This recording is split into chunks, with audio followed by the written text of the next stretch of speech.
Article 6, Number 5 of the International Covenant on Civil and Political Rights states that the sentence of death shall not be imposed for crimes committed by persons below 18 years of age. The United Nations Convention on the Rights of the Child makes the same stipulation. So does the American Convention on Human Rights.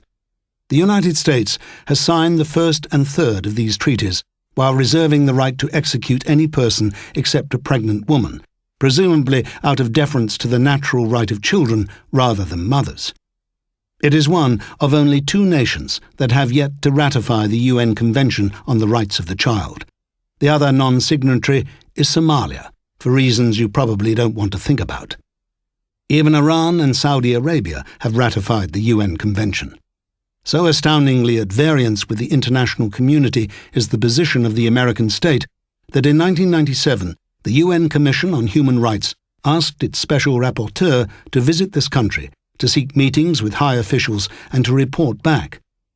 At once, there was a titanic outcry from Senator Jesse Helms and others. What is this? We monitor other people's violations. How dare you ask to inspect ours?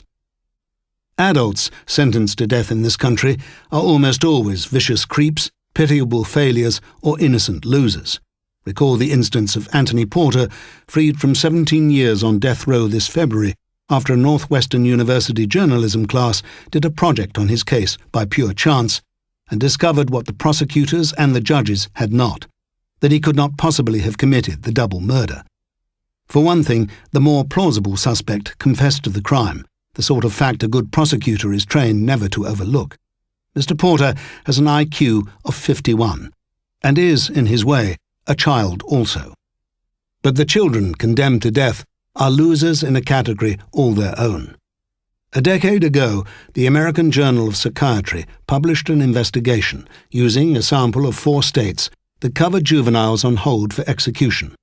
There were 14 of them. Only 2 of these had IQ scores higher than 90. Every one of them had suffered severe head trauma during childhood. All had deep psychiatric problems.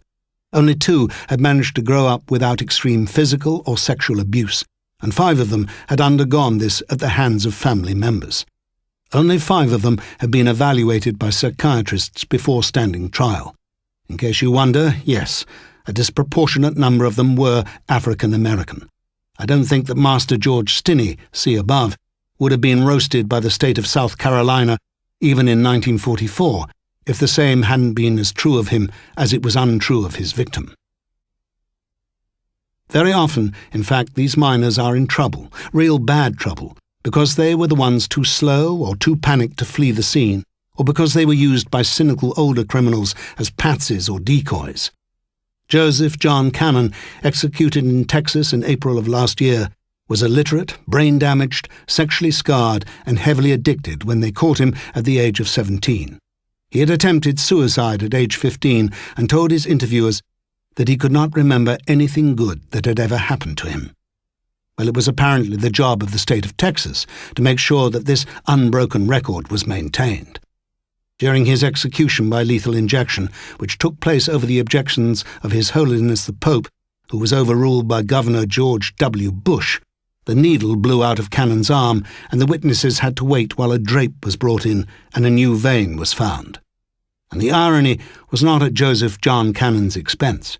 It may seem odd to some people reading this column that the United States joins Yemen and Pakistan in putting down its troublesome young, and that it reads lectures on human rights to other countries while refusing to ratify treaties which most civilized societies regard as the ABCs of law.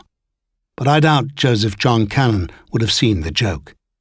He probably never realized that he was living in the land of the free and the home of the brave to begin with. And soon he wasn't.